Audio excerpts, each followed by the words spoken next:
Scaling a restaurant business typically comes with a lot of operational constraints. And if you're a restaurant owner doing over $2 million a year, you're probably facing one very big problem. You've either hit a revenue ceiling or your business relies entirely on you in order to grow.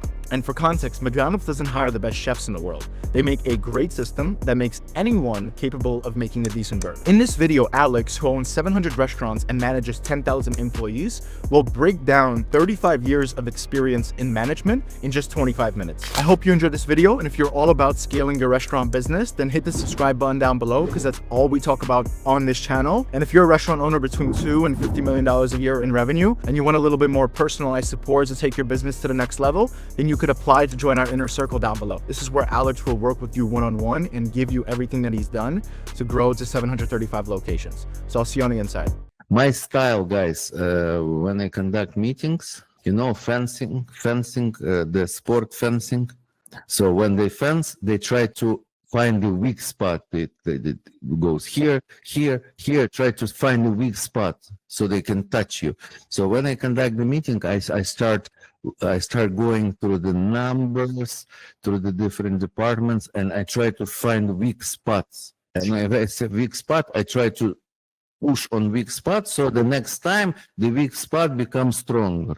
That's the style. So you see, I started to look at your business. I found the weak spot marketing. One bullshit person, not enough. That's a weak spot. So and then you will make it stronger. So the goal is so that there is no weak spots in your business. So keep this analogy in your mind when you do meeting, like you fencing, boom, boom. You ask questions and you try to find the weak spot. What about this? What about that? Strong. You see that they're answering strong, org chart, strong, this strong. But what about this? You find weak spot. You talk about it, you make an agreement, and that the weak spot becomes stronger. That's strong. Okay, tell me, you as a CEO, what are the weak spots on the first restaurant? Okay. Well, weak spot number one is we're allocating marketing dollars to the wrong things and not enough, like we just talked about. Number two, I have to make sure we're not just maintaining, but we're improving. I think a lot of times we're like not improving the product because, like Josh says, he's busy a lot of the times. And so I need to make sure I figure out a way, like, how do I improve the product? Remember this, good managers, they can maintain, but great managers, they can maintain and improve. Okay. So and you tell your job is to coach him. Right. So and using the Socratic method, you say, Josh, do you want to be great manager or good manager? Obviously, you ask the questions when you know for sure the answer. He will say, obviously, use the ego. Obviously, great. Do you know what's the difference between good manager and great manager? No. The good manager maintain everything works great, or everything, whatever we agreed, all the process, they're excellent. But this is maintaining. But great manager, they maintaining and improving. Do you agree, Josh? Yes, that's it. Check and mate. You have to do like in the conversation. Check and mate. Good question, check, and then mate. Like in chess. Yes, okay. So the next question, will you be able to not only maintain, will you try not only maintain, but also improve? Yes, he will say, obviously. And then you ask him, how? He doesn't know, but he'll start brainstorming out loud. I'll help you, let's do it together. But first you have to unleash in him the desire to do it. Because before he thought that his job is to maintain. Now he has different identity. His identity and his goal is to become great manager. And he knows for great, you need to not only maintain, but improve. And improving, it's not just a word. It's a list of things that he can show you last week, what exactly new. What was not in the restaurant 7 days ago, but now he implemented those new processes, new ideas, specific. 1, 2, 3. Also, tell him to show. He has to show you in a week what he tried but failed, but did not work, and say, "Good job, very good." Not everything will work. Just try, and show me what worked, what did not work. Otherwise, if you would not have this conversation, otherwise all your managers will just try to maintain. Nothing will be improved. But don't talk to them with the tone like right away. You have to not only maintain proof, just 30 more seconds with Socratic method. Ask questions so he will himself would want to do it. You want me to show example? Yes. Okay, Albi, do you want to maximize revenue and profit on your restaurant? Yes. Yes. Do you agree that marketing is the key right now because everything is already in place, restaurant, kitchen, you invested so much money. Now the new people need to find out about restaurant, and it's good marketing. Yes. So instead of telling you, you see, now I'm asking you a question. You're saying yes. Okay. Do you agree that influence marketing is the best way because you spend not a lot of money? The people are talking about restaurant. It sounds very natural. I was in this place. It was great videos. Yes. Yes. Mm-hmm. Do you know Wesley? Yes. Do you know that Wesley is a superstar in influence marketing? Yes. Do you know that Wesley is willing to share thanks God? Yes. Next question. Now it's going to be check and mate. Look, I'm going to... Would you feel stupid if you will not use this opportunity? When Wesley is willing to share, he knows how to do it, you can learn, do it. Would you feel stupid if you will not use this opportunity? You see, this is already checked and made. Will you do it? Yes. That's it.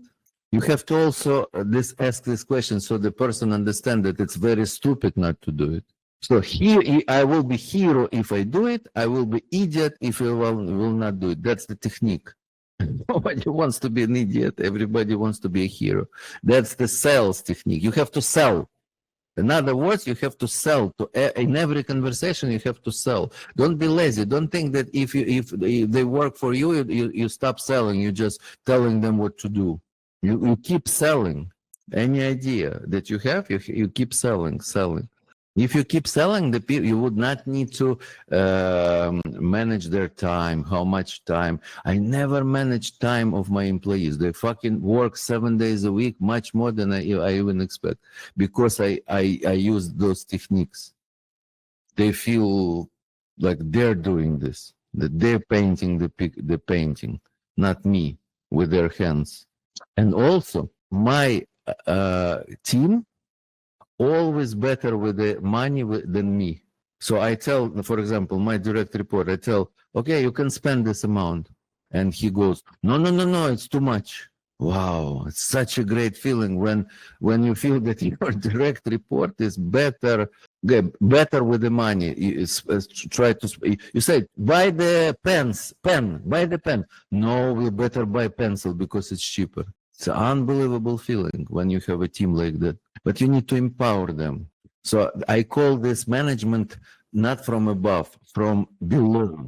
You understand this analogy? So that's the Josh. Here's the Josh. And if you're above him, you're telling him what to do and above energy above him. But if you below him and try to lift him up and teach him and coach him from below, so he feels that he's number one and you're just helping him. That's what you need to do with all the managers.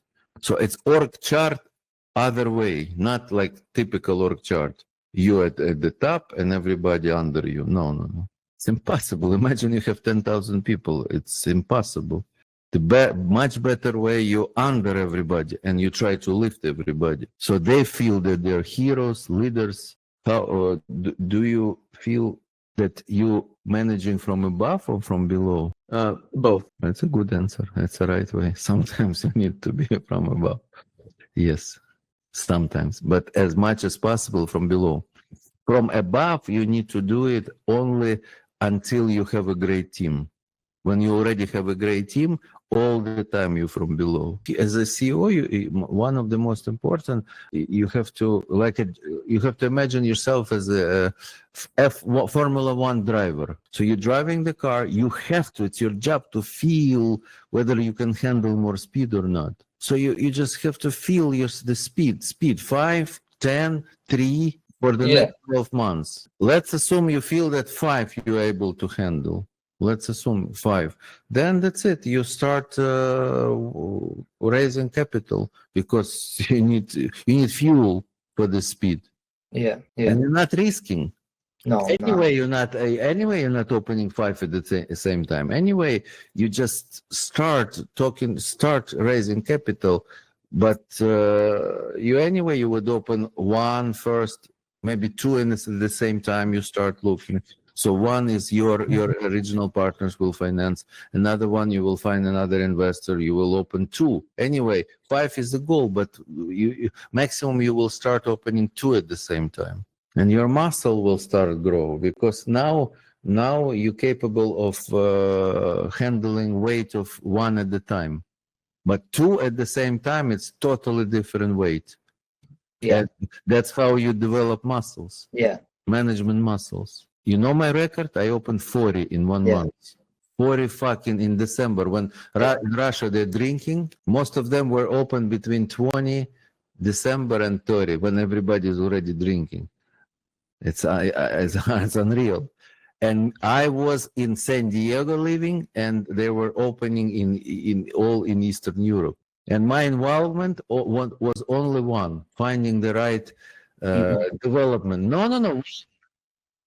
Development director. I had development director, $5,000 salary, and he did that, not me. I think it's all about the team, or the development director. Let's He say. had team, not me.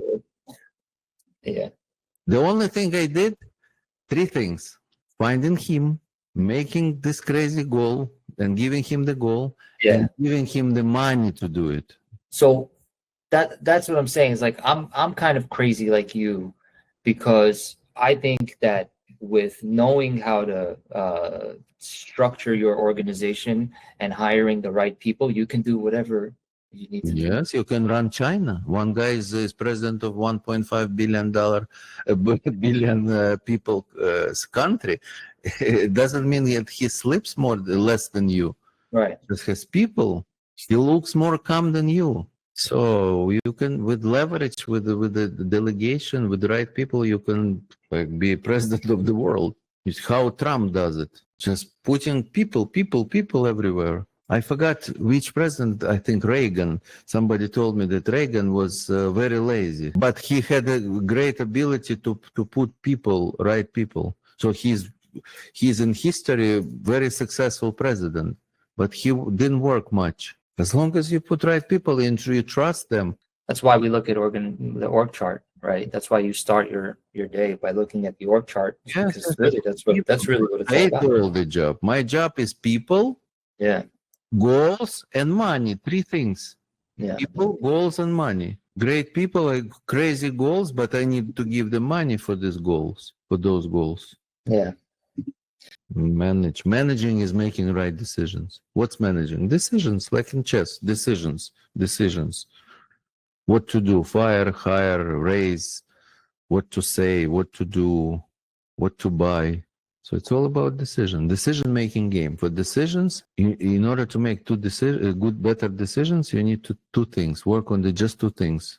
First is 360-degree information, which is much easier because you just do it once, making a goal. I want to know everything, not only numbers, effort. If you're the owner of the basketball team, you want to not only know the score of the game, you want to see how the players are playing. Just score is not enough for you. Yes, we won. Okay, but we want to see deeper. Not only playing, how they're practicing. So then you connect practicing, playing, and numbers. 360 degree. You have. So that's the number one, which is much easier. And you already have 50% huge advantage, because most of this level companies that you competing against, they don't have 360 degrees. They only have 180 maximum information. Yes, McDonald's obviously has 360 degrees. That's why they fired me a week since I started, because they have certain system that they felt that I'm not for them. Thanks God. And number two, that's number one. And number two is much more difficult. Again, remember, it's a decision-making game. But for decisions, two things: 360 degree, easy. And second is business intellect. This is next 80 years. You will, every day, your intellect will be a little bit better. So 360 degree times your current level of business intellect equals the decision. So if you have 360 degree information right now, let's give it a 10. And your business intellect compared to Wesley when you're going to be 70 years old right now is 5. So 10 times 5 equals 50. That's your every decision you make on this level. But if your information is not 10 but 5, not 360 degree, then 5 times 5 equals 25. Yeah, business intellect is growing much slower. 5, 5.1, 5.2. 3 years from now, you will be 5.5. But 360 degree, you can have it now. The same Wesley, with the same business intellect that you have, just much better decisions you will make because of the better information. Better meaning 360 number, and number two, true information. Because if you rely on the operations guy to give you information, they will lie. But control that's their job. They're not responsible. If it's bad, they're not responsible. So they will tell you the truth. So you always, when I started building Sushi Master 2016, I bought 50%, was like 10 or 12 locations. First thing, I started to work on information, cameras and numbers. I was improving numbers and result and effort. I want to see that. I want to all the efforts, put it to the numbers also. 5, 4, 3, 2, excellent, good effort, not just words but numbers, and everything. So I'll try to translate from Russian. Digitalization of business. So you put every effort to the numbers. And financial is already the language of finance is numbers, the language of operation is numbers, but the language of effort is not numbers usually. He works good. What is good? Give me the number. So without numbers, we cannot manage. And that's the first thing. So because I always understand that Alex right now, me, has certain business intellect. Yes, it's getting better, but very slowly. Maybe 10 years from now, it will be 1 point higher. I need to have 360 degree information times my current business intellect equals the level of decision. Either I'm a master or like in chess, master or international master or grossmaster. It's all the difference in the decisions only. In chess, it's easy because we see the information. It's very easy to see the information.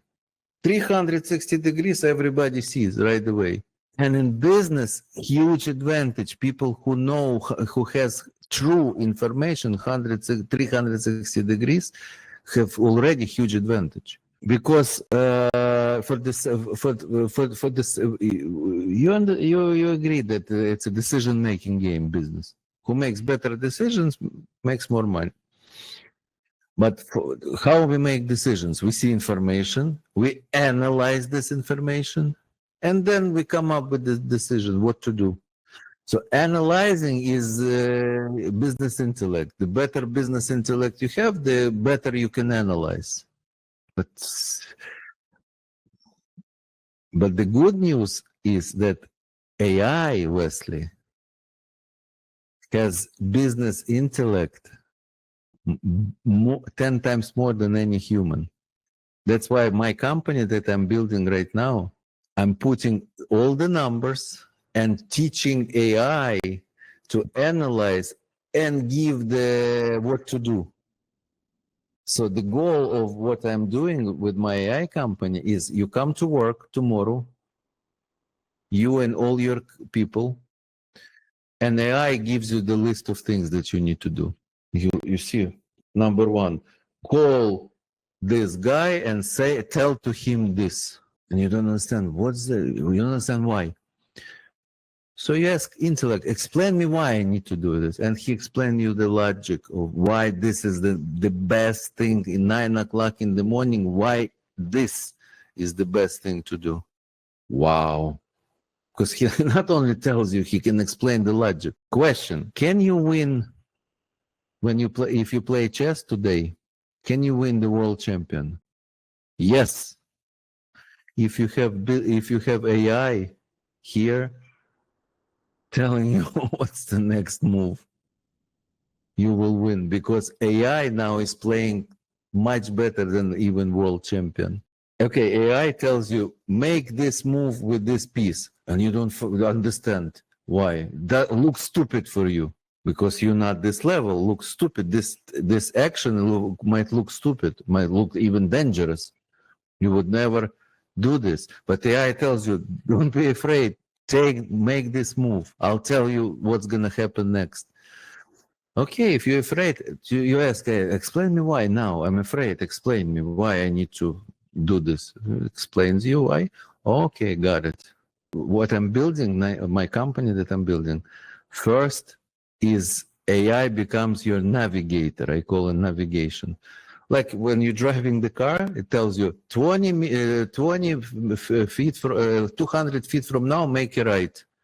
You just relax, you put point B and it tells you what to. So I'm building a navigator. Will tell every member of your team in the morning what to do. It's first level. And the second level, I'm building AI CEO. Will not. What's the difference between first level navigation and CEO? Navigation tells you what to do, but it's just an advice. You might say fuck you and not do it. You're driving the car, navigation tells you 200 meters from now make a right, and you can ignore. So it recalculates again, doesn't get mad, not firing you, not kicking you out of the car, just recalculate and then tells you. That's a navigation. But CEO makes a decision, and human will do what the AI will tell them to do. If human will not do, AI will fire the human. And this is the second stage of the company that I'm building. And third stage is AI becomes an entrepreneur. You wake up in the morning and you see AI opened the Turkish restaurant in Tokyo. This AI already may sign the deal with the landlord. What the fuck? You ask why you decided to do it, and then I'll explain you the logic. So it becomes entrepreneur. So basically it's AGI in business.